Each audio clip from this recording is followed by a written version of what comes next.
रात, पूरी पूरी रात आपको जगा के रखा जाता है। क्यों ऐसा किया जाता है? ताकि आपकी मैं मर जाए, ताकि वो जो सोच आप अपने साथ लेके आए हैं कि now I become an officer, I become a lieutenant और अ कैप्टन, और मैं बहुत अथॉरिटी का मालिक हो गया हूं, वो मैं आपकी मर जाए। दे रैग यू लाइक एनीथिंग। सारी सारी रात आपको पुशअप, सिनअप, सिटअप, स्माइल्स करवाए जाते हैं, सिर्फ इसलिए ताकि आपकी मैं मर जाए, क्योंकि मैं मरेगी तब आप दूसरों की खिदमत कर सकेंगे। और फौज तो कहती ही एक बात है कि सर्व बिफोर सेल्फ, के खुद से पहले ये मुल्क है। तो ladies and gentleman, this is the first thing जो आज के सेशन में आपको मैं बताना चाहूंगा कि you need to exclude this मैं from your personality. Start of giving people, लोगों से लेना बंद करें, उनको देना शुरू करें। लोगों को जब आप देंगे, जब आपका हाथ यूं हो जाएगा instead of this, then you will become a successful person, then Allah is going to like you. और मेरी ये एक आदत है, जब कभी मेरे पे तंगी आए या मुझे पैसों का मसला हो या कोई भी और प्रॉब्लम हो, तो एक बूढ़ी औरत है जो फैसलाबाद में मदीना टाउन बैठती है, मैं उसके पास चला जाता हूँ और जितने मेरे पास पैसे हों वो मैं उसको दे देता हूँ और उससे दुआ करता हूँ कि आप मेरे लिए दुआ कीजिएगा, इल्तजा करता हूँ उससे। और अक्सर ऐसे हुआ है कि जैसे ही मैं उसको पैसे दे के आता हूँ, जैसे ही मैं उससे इल्तजा करता हूँ कि आप मेरे लिए दुआ कीजिएगा, तो अगली ही सुबह मेरा वो मसला हल हो जाता है। ये चीज़ मैंने बड़ी दफ़ा आजमाई है। तो स्टार्ट ऑफ गिविंग अदर्स, क्योंकि जब आप लोगों को देंगे तो अल्लाह आपको देगा इंशाल्लाह। दूसरी चीज जो आज मैं एड्रेस करूंगा, it is the problem of tension, anxiety and depression. ये बहुत ज्यादा कॉमन है आजकल। मार्क्स अच्छे नहीं आए, लड़का डिप्रेशन में चला गया, सुसाइड कर ली। कल रात को मुझे एक लड़के ने कॉल किया एंड ही सेड कि सर मैं 11वीं जमात का स्टूडेंट हूँ, मुझे एंजाइटी हो गया, डिप्रेशन हो गई है, मुझे ये दवाइयां लिख के दे दी हैं डॉक्टर ने। तो जब उसने मुझे वो प्रिस्क्रिप्शन की लिस्ट दिखाई तो उसमें एक लंबी लिस्ट थी मेडिसिन की। एंड आई स्टार्टेड थिंकिंग कि इसकी एज अभी 16-17 साल है, ये किस तरह से इन दवाइयों के ऊपर जिंदा रहेगा, ये तो एडिक्ट बन जाएगा।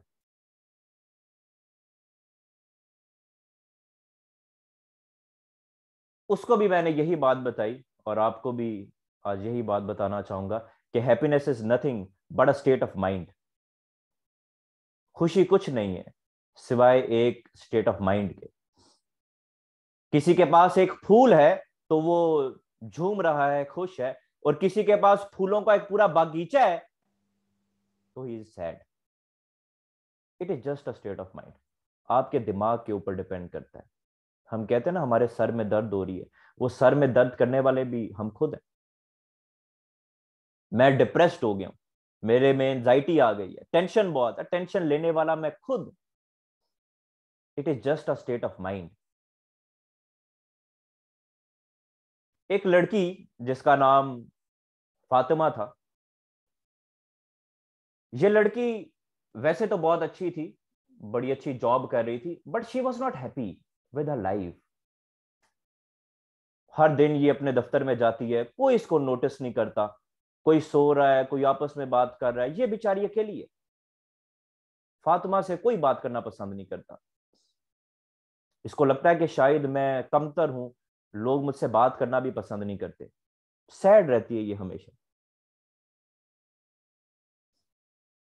एक दिन जॉब से जब वापस आ रही होती है तो इसका गुजर एक हैट शॉप से होता है, हैट बुटीक से होता है, जहां पे ये कुछ हैट्स देखती है, कुछ टोपियां, कैप्स देखती है। सोचती है कि मैं इस हैट बुटीक के अंदर जाती हूँ। तो जैसे ये इस हैट बुटीक के अंदर जाती है, इसको एक बड़ी खूबसूरत सी हैट पसंद आती है। ये उस हैट को अपने सर पे रखती है, खुद को शीशे में देखती है और इसको अच्छा लगता है कि आई एम लुकिंग गुड। और इसकी इस बात की कंफर्मेशन तब होती है जब पीछे खड़ी हुई एक छोटी सी मासूम सी बच्ची कहती है कि Fatima madam, you are looking so cute, you are looking so beautiful, you are looking so pretty. तो अब फातिमा को लगता है कि शायद वाकई में I am looking so beautiful, I am looking so pretty, बड़ी खूबसूरत लग रही हूँ।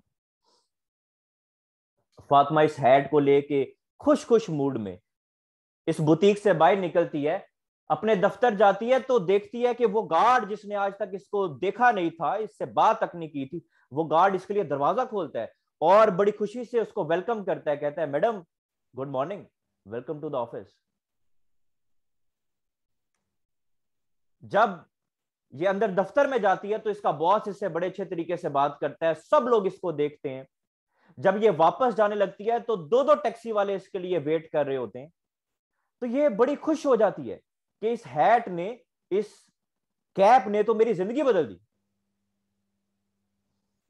जैसे ही अपने घर पहुंचती है तो इसकी वालदा इसका पहले से इंतजार कर रही होती है, दरवाजा खोलती है, अपनी माँ को देखती है तो इसकी माँ कहती है बेटा मैंने आज आपके लिए आपका फेवरेट खाना तैयार किया हुआ है, फेवरेट डिश तैयार की हुई है, जल्दी से तैयार हो के आ जाओ। तो ये भागी भागी वॉशरूम में जाती है, मुंह हाथ धोती है और शीशे में देखती है तो द हैट इज मिसिंग। वो हैट तो यहां पे अब है ही नहीं। भागी भागी बाहर आती है अपनी माँ के पास और कहती है कि अम्मा जी मेरी हैट कहाँ पे गई जो मैं पहन के आई थी, आज का मेरा दिन इतना अच्छा गुजरा, वेयर इज माई हैट। उसकी वालदा कहती हैं कौन सी हैट। तो भागी भागी जाती है अपने दफ्तर में, दफ्तर वालों से जाके पूछती है कि मेरी हैट कहीं यहाँ पे तो नहीं रहेगी। तो दफ्तर वाले कहते हैं मैडम कौन सी हैट। टैक्सी वाले को कॉल करती है, टैक्सी वाले से पूछती है क्या टैक्सी में तो मेरी हैट नहीं रहेगी। तो टैक्सी वाला भी कहता है कि there is no hat in your in the taxi. तो एट द एंड वापस उस बुटीक पे जाती है और बुटीक वाले से जाके पूछती है कि क्या आपने मेरी वो हैट देखी जो मैं आपसे आज खरीद के गई, उस हैट की वजह से मेरा पूरा दिन बहुत अच्छा गुजरा है, वो हैट कहाँ पे है, कहीं मैं यहाँ पे तो नहीं छोड़। तो वो हैट वाला, वो दुकानदार उसको बताता है कि मैडम आपने उस हैट के पैसे तो दे दिए, शॉपर में आपको मैंने वो हैट डाल के भी दी, लेकिन वो शॉपर ये देखें काउंटर पे आप छोड़ के चली गई। उसका पूरा दिन अच्छा गुजरा जो उसको लग रहा था हैट की वजह से, लेकिन उसका अच्छा दिन उस हैट की वजह से नहीं गुजरा, उसकी इंटरनल स्टेट ऑफ माइंड की वजह से अच्छा गुजरा। उसको लग रहा था कि इस हैट को पहन के मैं खूबसूरत लग रही हूँ, लेकिन वो खूबसूरती उसकी हैट की वजह से नहीं आई, बल्कि उसके खूबसूरत दिल और उसकी खूबसूरत सोच की वजह से आई। तो happiness is nothing but a state of mind. आपकी सोच आपको खुश बनाती है और आपकी सोच ही आपको सैड बनाती है। तो यहां से एक चीज आप अपनी लाइफ में इनहेरिट कर दें कि जब भी आप सैड हो रहे हो तो look for something good, look for something happy. Go to your mother, sit with her, उनसे बात करें, खुशी को तलाश करें, क्योंकि खुद को सैड करने वाले भी आप ही हैं, तो खुद को खुश करने वाले भी आप ही होने चाहिए। एक बादशाह, एक वक्त का बहुत मशहूर बादशाह, उसने अपने जमाने के जो दानिश्वर थे उनको अपने पास दफ्तर में बुलाया और तमाम दानिश्वरों से पूछा कि कोई एक ऐसी लाइन अगर आप मुझे बता सकें जो मैं खुशी में सुनूं तो दुख हो जाए, जिसको मैं खुशी में सुनूं तो मुझे दुख हो जाए, और जिसको जब मैं दुख में सुनूं तो मुझे खुशी मिले। एक ऐसी लाइन मुझे बताएं जिसको मैं खुशी में सुनूं तो दुखी हो जाऊं और दुख में सुनूं तो खुश हो जाऊं। तो सब लोगों ने कोई एक एक लाइन लिखी। जो बादशाह को पसंद नहीं आई उसने कहा नहीं ये लाइन तो ऐसी नहीं है, ये जुमला तो ठीक नहीं है। एक दानिश्वर था, एक बहुत काबिल फिलोसोफर था, उसने एक लाइन लिखी और कहा कि ये वक्त हमेशा नहीं रहेगा, ये वक्त हमेशा नहीं रहेगा।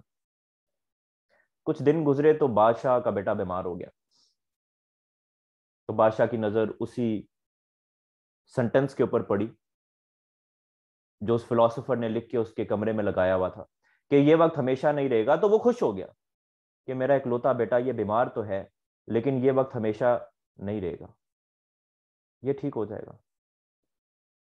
कुछ दिन गुजरे तो उसका बेटा ठीक हो गया तो उसने अपने बेटे की शादी रखी और पूरे महल में जश्न का समा है, शादी में सब लोग मशगूल हैं। बादशाह बहुत खुश था कि अचानक अगेन उसकी नजर उसी राइटिंग पे पड़ी जिस पे लिखा हुआ था कि ये वक्त हमेशा नहीं रहेगा। अब वो सैड हो गया कि ये वक्त हमेशा नहीं रहेगा, मेरे बेटे की शादी खत्म हो जाएगी, जो खुशियां इस महल में वो खत्म हो जाएंगी। तो लेडीज एंड जेंटलमैन, इस जुमले को अपनी लाइफ में ढाल दें, मोल्ड कर दें कि ये वक्त हमेशा नहीं रहेगा। वो खुशी का मौका है या वो गमी का मौका है, कोई भी मौका है, वक्त की खूबसूरती है, ये सदा एक सा नहीं रहता, बदलता रहता है। ये खूबसूरती है वक्त की। हम अपनी लाइफ्स में से गमों को, दुखों को निकाल नहीं सकते। अक्सर लोग मुझसे पूछते हैं कि सर आप लोगों को मोटिवेशन देते हैं, यू गाइड अदर्स, तो आर यू वेरी हैप्पी? तो I tell them I am not very happy. मैं बहुत खुश नहीं हूं, मैं भी एक इंसान हूं, मुझे भी दुख होते हैं, बुरा लगता है। लेकिन एक चीज अगर आपको बताऊं कि अगर आप नींबू पानी बनाए, लेमनेड बनाए, और गलती से 2 नींबू आपने उसमें डालने थे, आपने 4 डाल दिए। अब 4 नींबू आपने उस एक ग्लास में डाल दिए, आप उसकी एक सिप लेते हैं, आप उसको थूक देते हैं कि ये तो बहुत कड़वा है। Can you take out that lemon from that glass of water? No, you can not. अब वो जो खटास है नींबू की, वो उस ग्लास में, उस जग में भर चुकी है, मिल चुकी है, घुल चुकी है। आप उसको रिमूव नहीं कर सकते। But yes, you can do one thing, आप एक काम जरूर कर सकते हैं, आप कुछ पानी उसमें डाल सकते हैं ताकि उसकी खटास कम हो जाए। आप उस नींबू को तो वापस नहीं निकाल सकते जो आपने डाल दिया, लेकिन उसको न्यूट्रलाइज करने के लिए you can add some water into it. आप उसमें कुछ पानी डाल सकते हैं। जब आप उसमें कुछ पानी डालेंगे तो उसकी खटास थोड़ी कम हो जाएगी, then you can drink it. तो ये जो जग है, ये हमारी लाइफ है, और इसमें जो नींबू आपने ज्यादा डाल दिया, these are all problems. Gentleman, you need to neutralize it through what? Through water. It is the happiness which can come through your heart, which can come through your mind. खुशियों को तलाश करें, लोगों को खुशियां दें। हजरत अली का कौल है कि अगर आप दूसरों के लिए दुआ करना शुरू कर दें तो आपको अपने लिए दुआ करने की जरूरत नहीं पड़ेगी। तो give happiness to others, Allah will give happiness to you, इंशाल्लाह। एक बड़ी खूबसूरत स्लाइड जो मैंने बनाई, जिसके ऊपर मेरा यकीन है, ईमान है, ये स्लाइड अगर आप पढ़ लें, देख लें, और इसके ऊपर आपका भी ईमान हो जाए, तो मैं आपको जमानत देता हूं, you will get success in this life and in the life here after. फिर आप हर हाल में अल्लाह का शुक्र अदा करेंगे, आप सैड नहीं होंगे। ये स्लाइड क्या कहती है? स्लाइड कहती है कि do you have a problem in your life? क्या आपकी जिंदगी में कोई प्रॉब्लम है? नो, मेरी जिंदगी में कोई प्रॉब्लम नहीं है। जब जिंदगी में कोई प्रॉब्लम ही नहीं है, देन व्हाई वरी? परेशान क्यों होना? जब जिंदगी में कोई मसला ही नहीं है तो परेशान क्यों होना? Do you have problem in your life? क्या आपकी जिंदगी में कोई मसला है? यस, जी बिल्कुल, मेरी जिंदगी में मसला है। Can you do something? क्या आप उसका कुछ कर सकते हैं? यस, मैं उसका कुछ कर सकता हूं, उसका हल है मेरे पास। Then why worry? तो परेशान क्यों होना? जब आप उस मुसीबत का कुछ कर सकते हैं, हल निकाल सकते हैं, देन व्हाई वरी? परेशान क्यों होना? सिमिलरली, क्या आपकी जिंदगी में कोई मसला है? यस, बिल्कुल मेरी जिंदगी में मसला है। Can you do something? क्या आप उस मसले का कुछ कर सकते हैं? नो, मैं उस मसले का कुछ नहीं कर सकता। जब उस मसले का कुछ कर ही नहीं सकते आप, जब उसका कोई हल है ही नहीं, देन व्हाई वरी? तो परेशान क्यों होना? तो हमारी जिंदगी की तमाम जो चीजें हैं वो आके यहां पे मिलेंगी, देन व्हाई वरी पे। तो फिर परेशान क्यों होना? तो इस परेशानी को अपनी जिंदगी से एक्सक्लूड करें, निकालें। और अल्लाह कहता है कि अगर तुम मेरा शुक्र अदा करोगे तो मैं तुम्हें और दूंगा। द प्रॉब्लम इज कि हम उसका शुक्र अदा नहीं करते। स्पेशली अगर मैं बात करूं फीमेल जेंडर की, तो मेरे पास बहुत सारी फीमेल पेशेंट्स भी आती हैं, बहुत सारे लोग हैं जिनको मैं जानता हूं। इवन अगर मैं अपने घर की बात करूं, तो वी आर नेवर हैप्पी। हम खुश नहीं हैं। वी वॉन्ट मोर मोर मोर मोर मोर।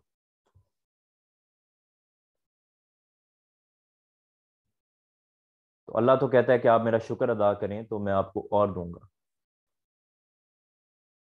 तो जो भी परेशानी है आपकी जिंदगी में, जो भी मसला है आपकी जिंदगी में, आप इस स्लाइड के ऊपर अपना ईमान रखें, अपना यकीन रखें, अल्लाह पे अपना ईमान रखें, और सोचें कि अल्लाह ने जो कुछ भी किया है मेरे लिए, it is for my own betterment. ये मेरे लिए ही बेहतर है। तो सिर्फ एक चीज अपनी जिंदगी में डाल दें कि देन वाई वरी। तो परेशान क्यों होना? बस अगर आपने ये खुद को समझा दिया कि परेशान क्यों होना, you are going to get success इंशाल्लाह।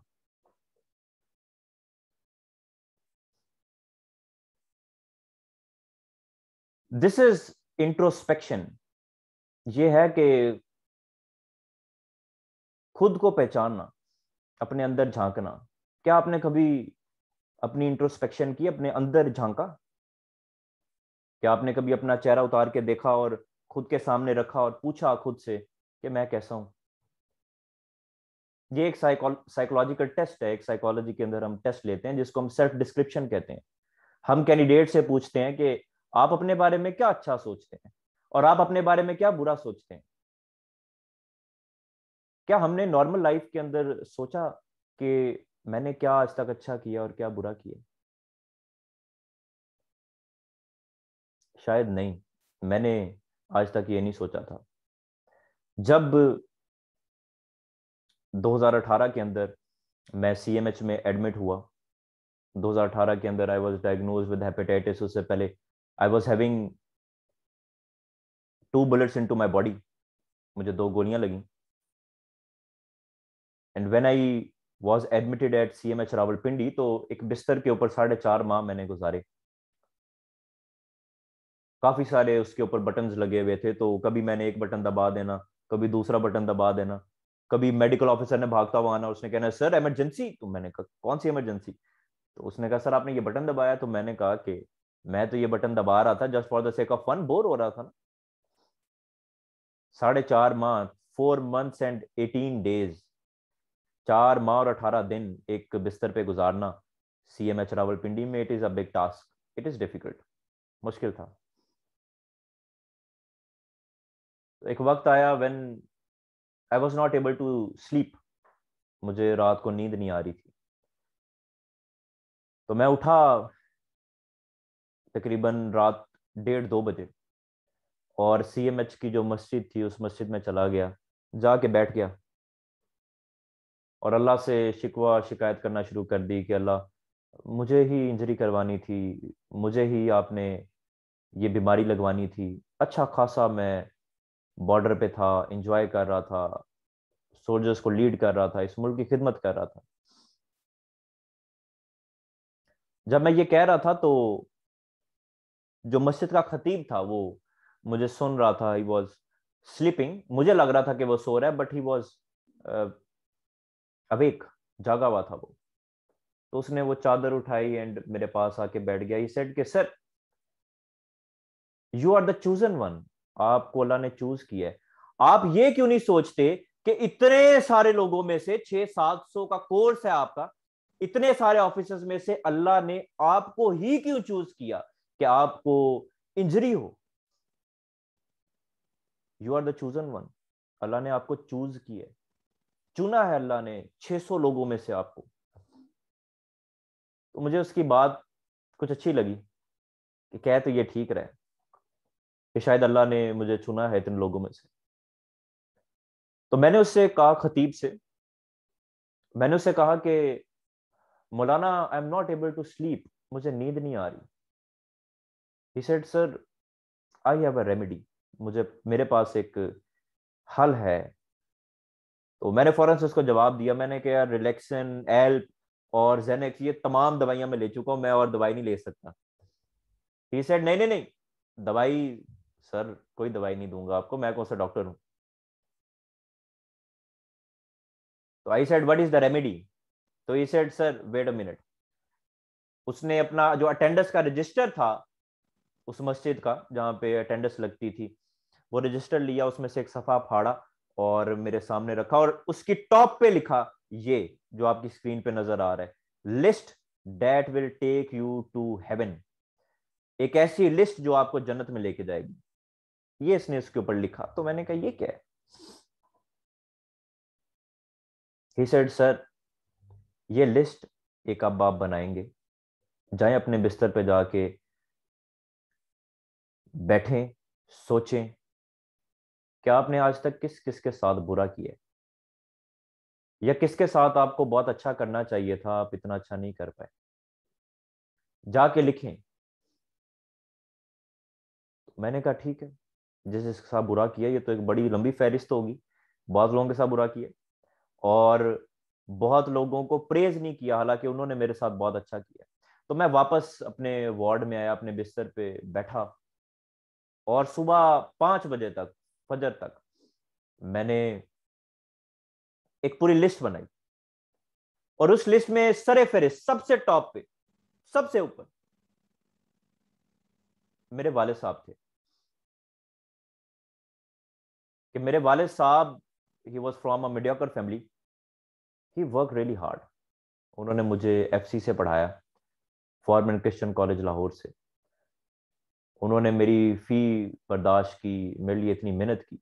कभी आज तक कभी मैंने अपने वालिद साहब को ये नहीं कहा था कि अब्बा जी आई लव यू, आपने एटीएम मशीन की तरह मेरे ऊपर पैसा बहाया। ऐसा कौन शख्स है, आज मैं पैसे कमाता हूं, कोई बंदा मेरे पास आए कोई और आके कहे गिव मी योर मनी, क्या मैं उसको अपने पैसे दूंगा? नहीं, नेवर। जरा सोचें कि बाप वो कैसी हस्ती है जिसके पास आप बस आते हैं और कहते हैं कि अब्बा जी मेरी फीस आ गई है, अब्बा जी I want an iPhone, I want to buy a new motorcycle, a new car, I want 5,000 rupees, I want to go for hotelling. तो वाले साहब जेब में हाथ डालते हैं, he give you the money. कहां पे ऐसी शख्सियत, और कोई नहीं। तो टॉप पे मैंने अपने वाले साहब का नाम लिखा कि कभी उनको प्रेज नहीं किया मैंने। सेकंड पे अपनी वालदा का नाम लिखा, क्योंकि मेरी वालदा तब मुझे बड़ी याद आई जब मैं सीएमएच में एडमिटेड था, या जब मैं बॉर्डर पे था और मेरे पास खाने को रोटी नहीं थी। तब मैं सोचता था कि वो माँ जो सुबह सुबह जैम के साथ भी रोटी देती थी, तो कितनी वो अच्छी लगती थी मुझे, उसकी कदर कभी नहीं की थी। तो मैंने फिर पूरी एक लिस्ट बनाई, इसमें दोस्त बहुत शामिल थे जिनको कभी मार दिया, गाली दे दी, किसी से बुरा किया, ये पूरी एक लिस्ट बनाई। और ये लिस्ट मेरी अगली रात तक बनी, कंप्लीट हुई अगली रात तक, इतनी लंबी लिस्ट थी ये। तो इवन मैं ईशा की नमाज के लिए गया उसी मस्जिद में, तो डैड मौलाना ही सेड के सर लिस्ट कंप्लीट हो गई। तो मैंने कहा यार आई नीड मोर पेपर्स, मुझे पेपर और चाहिए। ही सेड सर कितने पेपर लगा लिए? और मैंने कहा 3 तो भी लगा लिए यार, लिस्ट बड़ी लंबी है, बहुत लोगों सा बुरा किया। तो ये सेड सर बनाएं, जितने पेज लगते हैं लगाएं। तो 3 पेजेस के ऊपर मुश्तमिल मेरी ये लिस्ट थी, मैंने वो तमाम लोगों के नाम लिखे। उसके बाद सबसे पहले मैंने अपने वालिद साहब को कॉल की, आई वॉज इन सीएमएच, तो I called my father, I called him and I said अब्बा जी I love you and I am so sorry, मैंने कभी अपनी मोहब्बत का इजहार नहीं किया आपसे। आप मुझे जब इस वीकेंड पे मिलने आएंगे तो I will hug you and I will show my gratitude कि मुझे आपसे कितनी मोहब्बत है। तो उनको लगा शायद मैं खुदकुशी करने लगा, तो उन्होंने कहा कॉल पे रहना, I am coming to the hospital wait. तो मैंने उनको कहा कि नहीं, खुदकुशी नहीं करने लगा, इतनी बात नहीं है, बस आई मेड अ लिस्ट। तो उन्होंने कहा अच्छा ठीक है, समझ गए वो बात। सेकंड पे मैंने अपनी वालदा साहब को कॉल वालदा साहिबा को कॉल की, जब वालदा को कॉल की तो मुझे एक वो लतीफा याद आ गया कि एक बच्चा जब 6 साल का होता है, 5 से 6 साल का, वो अपनी माँ के पास आता है और माँ को आके कहता है कि मामा आई लव यू। तो माँ कहती है बेटा आई लव यू टू, मुझे भी आपसे मोहब्बत है। क्योंकि उस माँ को पता है कि ये 5 से 6 साल का बच्चा है, इसकी मोहब्बत बेलौस है। वो बच्चा थोड़ा सा बड़ा होता है, 14-15 साल उसकी एज होती है, माँ के पास आता है और कहता है मामा आई लव यू। तो माँ कहती है कितने पैसे चाहिए बता। कहता है मामा 500 रुपया दे दें, बैट लेने ने। माँ कहती है ठीक है। थोड़ा सा ये बच्चा और बड़ा होता है, 23-24 साल उसकी एज होती है, माँ के पास आता है और कहता है माँ मामा आई लव यू, मुझे आपसे मोहब्बत है। तो माँ कहती है कहां पे रहती है, ले जाएंगे तुम्हारा रिश्ता, कोई बात नहीं। कहता है यस मामा, वो मेरे साथ क्लास में पढ़ती थी, मुझे पसंद आ गई, उसके साथ मैं निकाह करना चाहता हूँ। माँ कहती है ठीक है, मुझे पता था। कुछ साल और गुजरते हैं, 35-37 साल उसकी एज होती है, अगेन अपनी माँ के पास जाता है और जाके कहता है मामा आई लव यू। तो माँ कहती है तुझे तो पहले ही कहा था इससे शादी ना कर। माँ कहती है कि तुझे तो कहा था इससे शादी ना कर, अब पछता रहा है ना। अब माँ याद आ गई। कुछ अरसा और गुजरता है, 51 साल इस बच्चे की एज हो जाती है और माँ तो अब she is about to die. अपनी माँ के पास आता है और कहता है मामा आई लव यू। तो माँ कहती है कि प्रॉपर्टी के पेपर पे साइन कराएगा, ले आप प्रॉपर्टी के पेपर, कर देती हूँ साइन। कहता है हाँ जी, आप मरने लगी हैं, ये प्रॉपर्टी के पेपर हैं, इसके ऊपर साइन कर दें।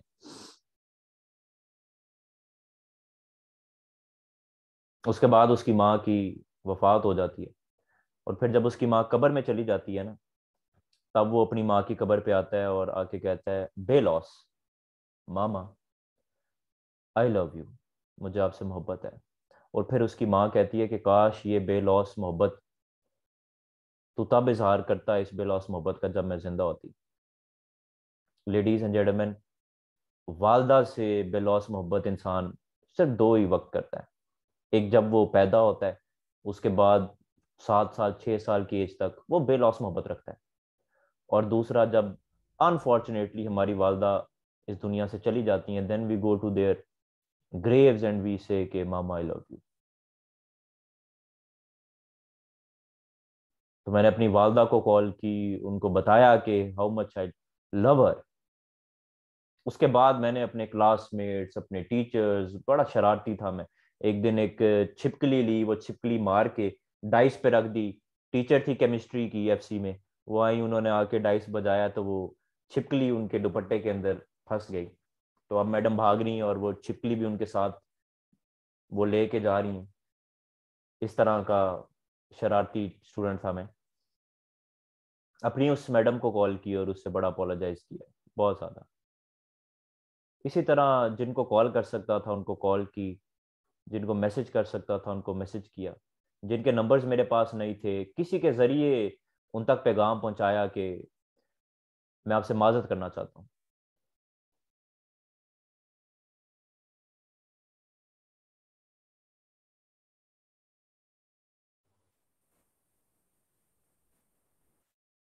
तो इस तरह से ये एक list proper, ladies and gentleman, मैंने बनाई। और जब ये टास्क मैंने कंप्लीट कर लिया तो लेट मी टेल यू कि मुझे बड़ी अच्छी नींद आई। अगली 2-3 रातें मैं बहुत अच्छे से सोया, बहुत अच्छे से। एंड अल्हम्दुलिल्लाह ये मेरी आदत अब तक है कि मैं हर एक हफ्ते के बाद वीकेंड पे मुझे टाइम मिलता है, आज का दिन है जैसे सैटरडे है या संडे है, मुझे टाइम मिलता है तो मैं बैठता हूँ, एक सफ़ा लेता हूँ, बाज़-औक़ात अपने लैपटॉप पे, बाज़-औक़ात अपने फ़ोन पे बैठता हूँ और अपनी सेल्फ इंट्रोस्पेक्शन करता हूँ। अपना चेहरा उतार के खुद के सामने रखता हूँ और सोचता हूँ कि मैंने क्या बुरा किया और क्या अच्छा किया, किसके साथ। और फिर उससे माफी मांग लेता हूँ, उसके बाद मुझे सुकून मिलता है।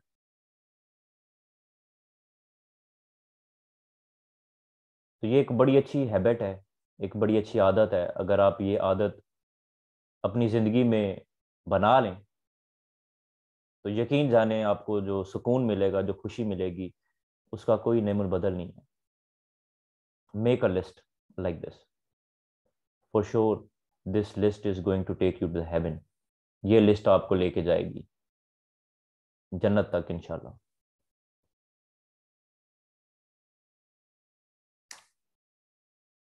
तो बॉटम लाइन एक आपको देता चलूं, हम वैसे तो मुसलमान हैं, लेकिन हमारा माजरत के साथ अल्लाह पे कोई ईमान नहीं है, कोई यकीन नहीं है। वैसे कहने को तो हम मुसलमान हैं, लेकिन अल्लाह पे ईमान नहीं रखते सही से, क्योंकि हमारी एक सोच बन चुकी है कि जो मैटर है, जो आपने फिजिक्स या केमिस्ट्री में पढ़ा होगा, मैटर, मादा, कोई ऐसी चीज जो जगह घेरती है, जब तक हम मैटर देख ना लें, मास देख ना लें, किसी चीज को अपनी आंखों से ना देख लें, तब तक हम उस पर यकीन नहीं करते। और इसी को ईमान कहते हैं, कि किसी चीज पे बगैर देखे यकीन करना, ये ईमान की डेफिनेशन है। तो हमारा ईमान मजबूत नहीं है, और शायद इसी वजह से अल्लाह से जब दुआ भी मांगते हैं तो उस पुख्ता यकीन से नहीं मांगते। अल्लाह से जब दुआ मांगे ना तो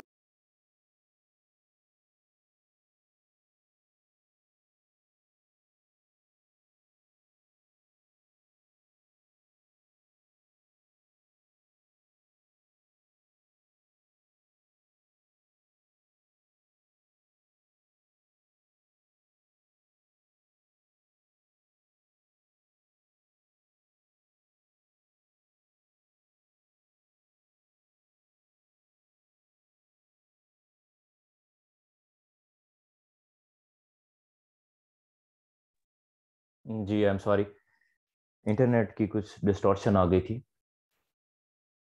बॉटम लाइन आपको बता रहा था, ladies and gentleman, eight the and मैं आपको बस एक चीज बताता चलूं, कि अल्लाह पे ईमान रखें, ऐसा ईमान जैसे हमारे सहाबा का अल्लाह पे था, हॉली प्रॉफिट सल्लम पे था।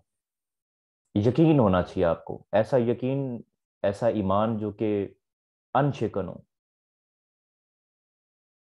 मुझे एक हदीस याद आ गई कि हॉली प्रॉफिट सल्लम आप सल्लम ने हजरत जिब्राइल से एक दफ़ा पूछा कि आपका एक पर, एक विंग वो मशरिक तक है और एक मगरिब तक है, तो कभी ऐसा हुआ हो कि आप हाँफने लग गए हो, किसी ऐसी जगह पे आपको बहुत जल्दी से पहुंचना हो, बड़ी तेजी से पहुंचना हो, तो कभी ऐसा हुआ कि ऐसा कोई वाकया हुआ कि आप हाँफने लग गए हो, आपको सांस चढ़ गई हो? तो हजरत जिब्राइल ने आप सल्लम को जवाब दिया कि बिल्कुल दो दफ़ा इस तरह हुआ, दो दफ़ा। हॉली प्रॉफिट ने पूछा कि मुझे बताएं कि कौन से दो वो वाकयात थे। तो हजरत जिब्राइल ने बताया कि सबसे पहली दफ़ा तो तब जब हजरत इब्राहिम ने अपने बेटे हजरत इस्माइल के गले पे नाइफ रखी, छुरी रखी, तो अल्लाह ताला इतनी मोहब्बत करते थे हजरत इस्माइल से कि अल्लाह ताला ने फौरन मुझे हुक्म दिया कि जाओ, भागते हुए जाओ, with in nano seconds, micro seconds जाओ, और हजरत इस्माइल को यहां से उठाओ, इनके गले पे छुरी नहीं चलनी चाहिए। एक ये वाकया था जब हजरत जिब्राइल को सांस चढ़ गई, वो इतनी तेजी से पहुंचे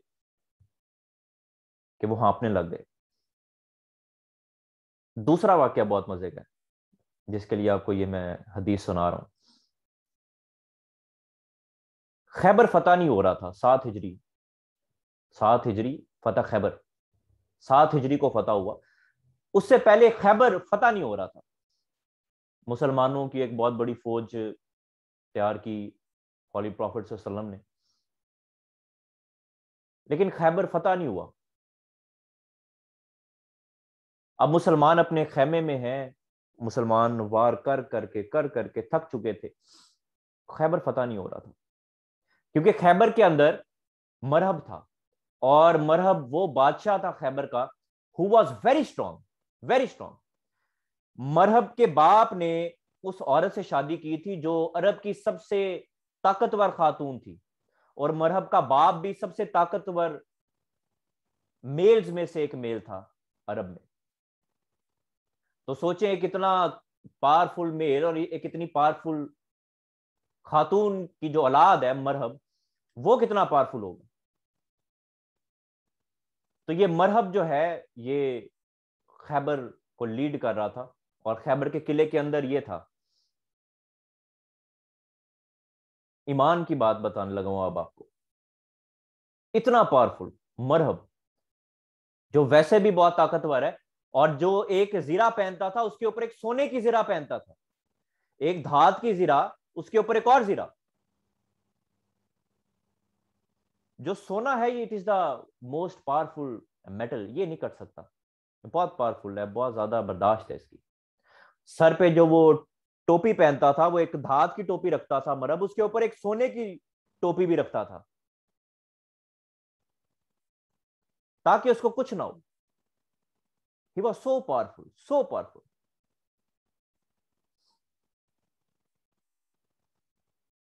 हॉली प्रॉफिट सल्लम सुबह उठे और हजरत अली के पास जाते हैं, उनको बुलाते हैं खेमे से बाहर।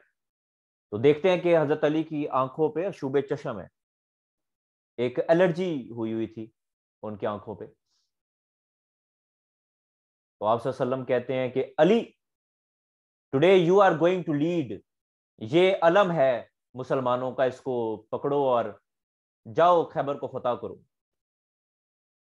अब जरा सोचें कि एक ऐसा बंदा who is a patient, who is sick, जो देख नहीं सकते, हजरत अली देख नहीं पा रहे थे, शुबे चश्म था आंखों में, तो उन्होंने आपसे सल्लम से कहा कि या रसूल अल्लाह, मैं तो देख नहीं पा रहा, इतनी तकलीफ है मेरी आंखों में,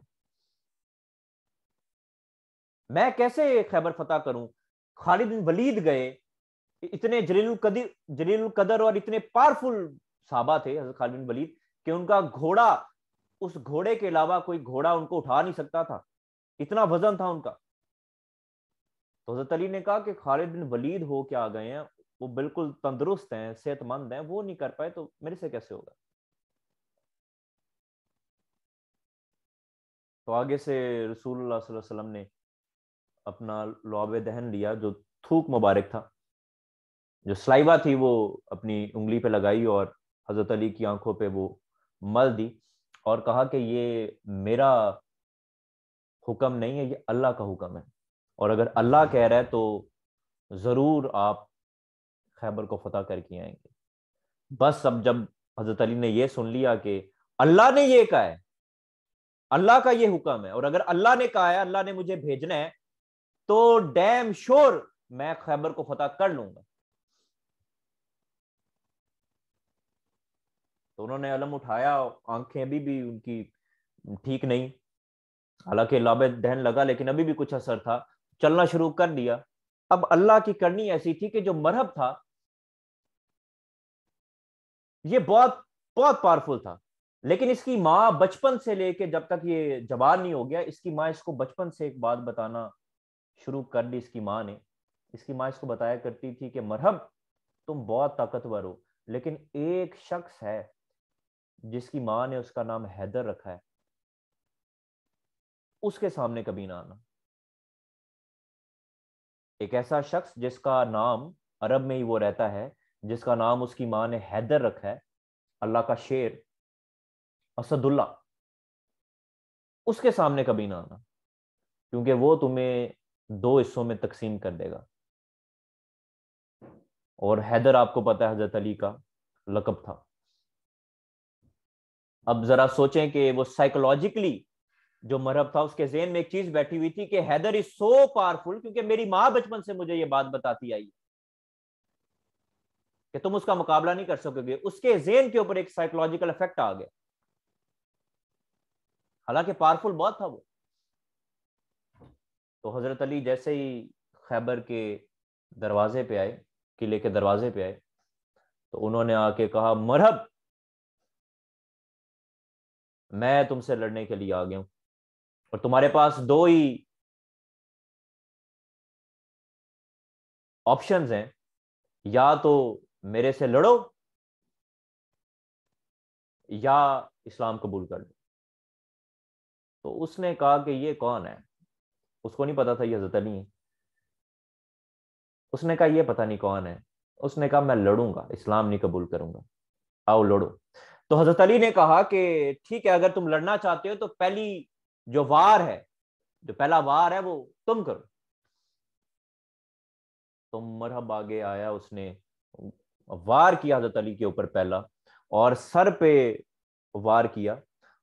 हजरत अली ने जो टोपी पहनी हुई थी मेटल की, जो धात से बनी हुई थी, वो कटती हुई हजरत अली के यहाँ माथे तक वो तलवार आके लगी, और यहां से हजरत अली के खून बहना शुरू हो गया माथे से।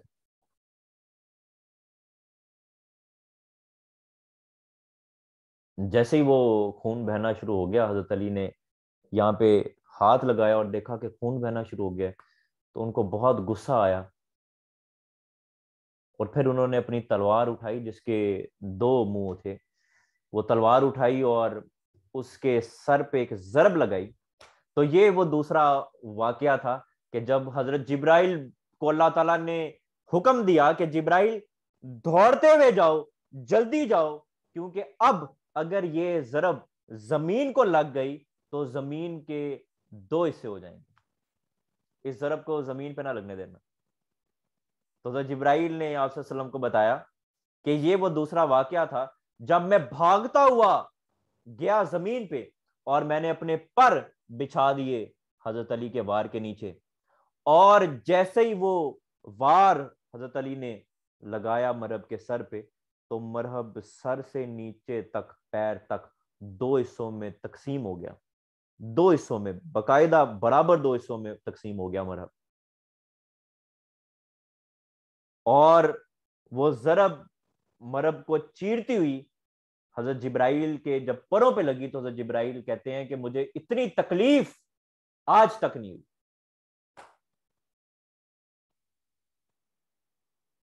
तो ये इतनी पार एक सिख बंदे में, जो जिसको शुबे चशम है, जो लड़ने बाहर नहीं निकला, फतेह खैबर में 3 दिन तक वो अपने बिस्तर पे लेटे रहे हजरत अली, एक बीमार शख्स, उसमें ये इतनी ताकत कैसे आई कि अल्लाह ने हजरत जिब्राइल को भेजा और कहा कि अगर ये वार जमीन पे लग गया तो जमीन के दो हिस्से हो जाएंगे। Think about it ladies and gentleman, this is the faith, this is the ईमान, दिस इज द यकीन जो हजरत अली को अल्लाह ताला पे था और आप सल्लम के हुक्म पे था कि बस आज अगर रसूलुल्लाह सल्लल्लाहु अलैहि वसल्लम ने मुझे अलम दे के भेजा है और ये अल्लाह का हुक्म है, तो मैं एट एनी कॉस्ट खैबर फतह करके ही वापस आऊंगा। और 7 हिजरी को खैबर फतह हो गया। तो this is the faith, this is the ईमान, अनशिकन फेथ जो हमारा अल्लाह ताला पे होना चाहिए। अल्लाह से जब मांगे तो इस तरह से मांगे कि अल्लाह ने देना है मुझे, he will give me at any cost, he is going to give me. ये ना सोचें कि अगर नहीं दिया अल्लाह ने मुझे, ये अगर मेरी सिलेक्शन नहीं हुई, अगर मैं ऑफिसर नहीं बना, अगर मेरा सीजे पे नहीं आया, तो ये जो नहीं आना है ना, फिर अल्लाह, मेरी अजम्पशन है कि अल्लाह, शायद अल्लाह को ये लगे कि यार इसको तो मेरे पे यकीन नहीं है। जब हम कहते हैं ना कि शायद अगर ना दिया तो मैं ऐसा कर लूंगा, we always keep a second option. Why do we keep a second option? Because we do not have a firm faith on Allah. Allah पे यकीन रखें कि अल्लाह ने मुझे कामयाब करना है, बस करना है, ना की तो बात ही नहीं। अल्लाह ने मुझे अच्छा घर देना है, अच्छी गाड़ी देनी है, इस पे यकीन रखें। अल्लाह ने मुझे नेक बनाना है, इस पे यकीन रखें। अल्लाह से जो आप मांगना चाह रहे हैं वो मांगे, लेकिन फिर उस पर यकीन रखें कि वो आपको मिलेगा भी।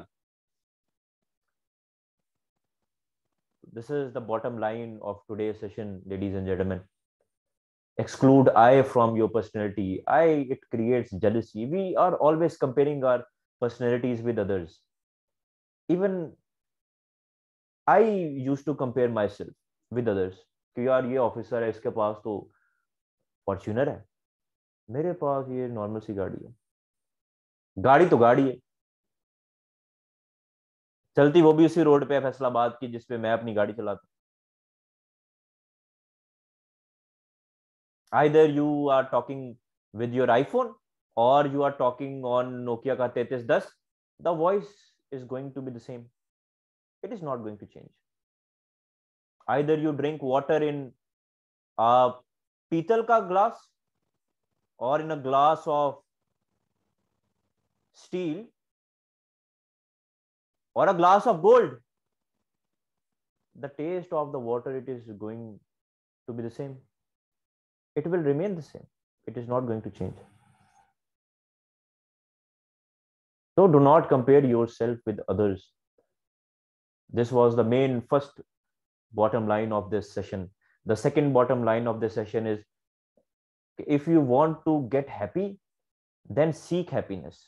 खुशी को तलाश करें, खुशी आपके पास नहीं आएगी, आपको तलाश करना पड़ेगी। And happiness is nothing but a state of mind. किसी के पास एक फूल है तो वो खुश है, और किसी के पास बाग भी है तो वो खुश नहीं है। और एक और, मुझे इतनी चीजें पड़ी हुई हैं तो मुझे और वाकया याद आ गया, 99 क्लब। एक बादशाह था, वो अपने वजीर के साथ एक गांव के दौरे पे गया। तो उस गांव को विजिट करता है तो देखता है कि एक छोटा सा घर है, छोटा सा घर। उस छोटे से घर के बाहर एक बाप, उसकी बीवी और बच्चे झूम रहे हैं, खेल रहे हैं, कूद रहे हैं। They are happy, they are flushing with happiness. तो बादशाह उनको देखता है और कहता है, इनके पास है क्या खुश होने के लिए? Why they are so happy? इतने खुश क्यों हैं? वजीर से पूछता। तो वजीर कहता है, बादशाह सलामत, ये इतने खुश इस वजह से हैं because they are not the member of 99 club. क्योंकि ये 99 के क्लब के मेंबर नहीं है। तो बादशाह वजीर से कहता है, व्हाट इज दिस 99 क्लब? ये 99 का क्लब क्या है? तो वजीर कहता है, give me 99 rupees then I will tell you. बादशाह कहता है, ये सही बात है, मुझसे पैसे मांग रहा है सवाल का जवाब देने के लिए। बादशाह कहता है, okay, take this 99 coins of gold, 99 सोने के सिक्के लो, मुझे बताओ कि ये इतने खुश क्यों है और ये 99 क्लब के? तो वजीर कहता है कि एक हफ्ते बाद बताऊंगा, एक हफ्ते बाद। बादशाह चला जाता है अपने महल में, और वजीर वो बैग जिसमें 99 सोने के सिक्के होते हैं, वो बैग उठाता है और जाके उस फार्मर के घर के दरवाजे के बाहर रख देता है। सुबह होती है, फार्मर बाहर आता है, देखता है कि बैग और इसमें सोने के सिक्के। बैग उठाता है, फौरन से अंदर लेके आता है, अपनी बीवी को उठाता है और कहता है, see these are golden coins, count करते हैं इनको कितने हैं, हम तो, हमारी तो जिंदगी बदल गई। काउंट करता है, 1 2 3 4 5 6, होते हैं 99, 99। अपने बेटे को बुलाता है, कहता है, बेटा तुम गिनो ये कितने हैं? बेटा भी कहता है, अब्बा जी ये तो 99। कहता है, ये कौन उल्लू था जो 99 सोने के सिक्के रख के चला गया, 100 क्यों नहीं रखे इसने? तो वो 99 सिक्कों को बांधता है और अपनी अलमारी में रख देता है। बैठ जाता है फील्ड्स में और मेहनत से काम करता है, सुबह दोपहर शाम रात, सारा दिन सारी रात वो मेहनत करता है, और एक सोने का सिक्का कमा के लेके आता है। एक हफ्ते बाद जैसे ही वापस आता है, वो सोने का सिक्का उस बैग में डालता है, अपने बेटे को बुलाता है, कहता है, बेटा गिनो इसको। तो बेटा दोबारा से गिनता है, कहता है, अब्बा जी ये तो 99 है। कहता है, हाउ इज दिस पॉसिबल? अपनी मां को बुला के लेके आओ। तो जैसे उसकी बीवी आती है तो बीवी कहती है, एक सिक्का तो मैंने निकाल लिया। क्यों निकाला तुमने? मैंने शॉपिंग पे जाना था, एक सिक्का मैंने निकाल लिया, घर की कुछ चीजें लेनी थी, ये इसीलिए है कि हम लगाएं। तो वो लड़ने लग जाता है, कहता है मैंने इतनी मेहनत से, इतनी कोशिशों से ये एक सिक्का कमाया और तुमने ये उड़ा दिया, शर्म आनी चाहिए तुम्हें। और सारी रात वो लड़ते रहते हैं, सुबह तक लड़ते रहते हैं। और सुबह वो वजीर उस बादशाह को लेके आता है उसी गांव के दौरे पे, और कहता है कि बादशाह सलामत उस घर को देखें। तो बादशाह उसी घर को देखता है जो पहले इतना खुश था, इतना हैप्पी। अब उस घर में लड़ाई हो रही है, आवाजें आ रही हैं चीखों की, गालम गलोच, लानत मलामत।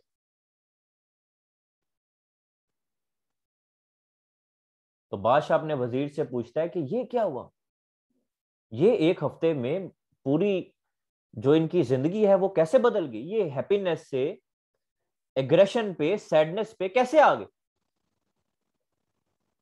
तो फिर वो वजीर कहता है कि बादशाह सलामत, now they have become the member of 99 club.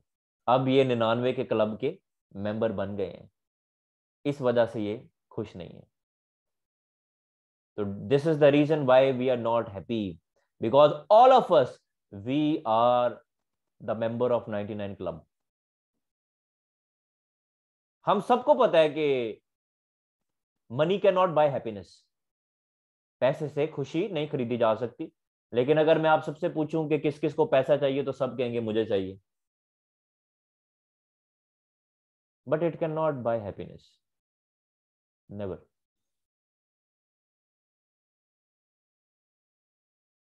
So there are three bottom lines of this webinar, this session. First of all, please do not compare yourself. You are original, you are unique. और जब आप दूसरों से खुद को compare करते हैं, जब दूसरों की बात करते हैं, जब आप हसद करना शुरू हो जाते हैं, जब आप जेलसी में आ जाते हैं, बुग्ज रखते हैं, अल्लाह आपसे नफरत करना शुरू हो जाता है, क्योंकि आप अल्लाह के बंदे से नफरत करते हैं। अल्लाह के बंदे से नफरत करेंगे तो अल्लाह अपने बंदे से तो बहुत मोहब्बत करता है, वो आपसे नफरत करेगा। दूसरा, इफ यू आर सैड, अगर आप मायूस हैं, तो प्लीज गेट हैप्पी, बिकॉज मायूस होना भी आपके इख्तियार में था और खुश होना भी आपके इख्तियार में है। सीख हैप्पीनेस और अल्लाह का शुक्र अदा करें, क्योंकि अल्लाह कहता है कि मेरा शुक्र अदा करोगे तो मैं तुम्हें ज्यादा दूंगा। और तीसरी बात, आप सबसे ये रिक्वेस्ट है, I do not want anything from this session but one thing, one thing. After this session, by this night please, today is Sunday, तो आई होप आप सब थोड़ा सा टाइम निकालेंगे। आज रात को आप सब बैठें, make a list, make a list, एक लिस्ट बनाएं। और उस लिस्ट के ऊपर ऐसे लिखिएगा जैसे मैंने लिखा था कि a list that will take you to heaven, एक ऐसी लिस्ट जो आपको जन्नत तक लेके जाएगी। और उसके नीचे लिखें उन लोगों का नाम जिनके साथ आपने बुरा किया, उनका नाम भी लिख लें। जिन्होंने आपका दिल दुखाया उनसे भी माफी मांग लें, उनको भी कि आई एम सॉरी। अपनी वालदा को मोहब्बत दीजिएगा, उनको उनके पास बैठिएगा, उनको बताइएगा कि यू लव हर अलॉट। अपने वालिद साहब के पास जाइएगा। हाँ, वालिद साहब को जपी डालते हुए जरा शर्म आएगी आपको, मैं पहले बता देता हूँ। लेकिन वालिद साहब के पास बैठिएगा, उनको जपी डालिएगा, उनसे बात कीजिएगा, उनको कहिएगा अब्बा जी, I love you a lot, you have given me so much, I can never be so thankful, but today I want to thank you. आज आपका शुक्रिया अदा करना चाहता हूँ। Thank you so much for everything which you have done for me. Hug him and tell him कि you love him a lot. And the last thing, which is most important, कि अल्लाह पे अनशेकन यकीन रखें, तमाद रखें, ऐसा तमाद जैसा हमारे सहाबा को था। और ईमान कहते ही हम उसको हैं जो बगैर देखे किया जाए। That is the faith. That's all from my side, ladies and gentleman. Thank you so much for your time, for calling me.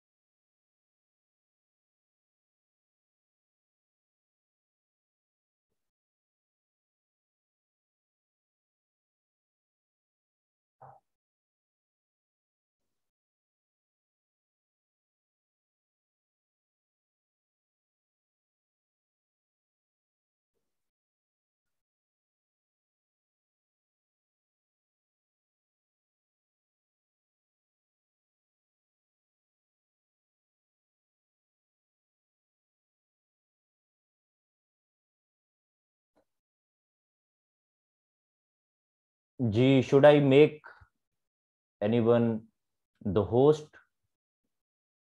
Should I make the youth inside the host? Right?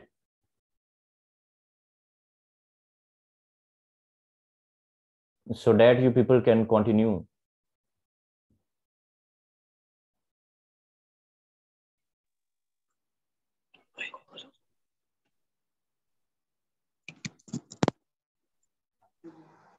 Ji sir, thank you so much for your time.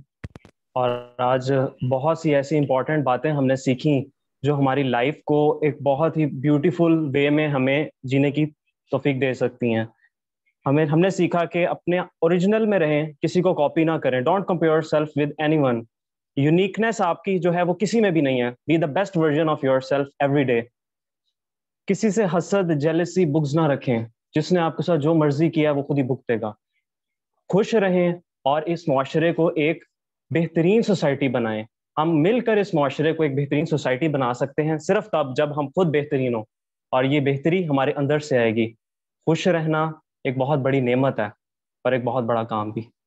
तो इजाज़त लेते हैं आपसे इस session की, और इंशाल्लाह आपसे मुलाकात होगी अब नेक्स्ट सेशन में यूथ इनसाइट के। और अब तक के लिए इतना ही।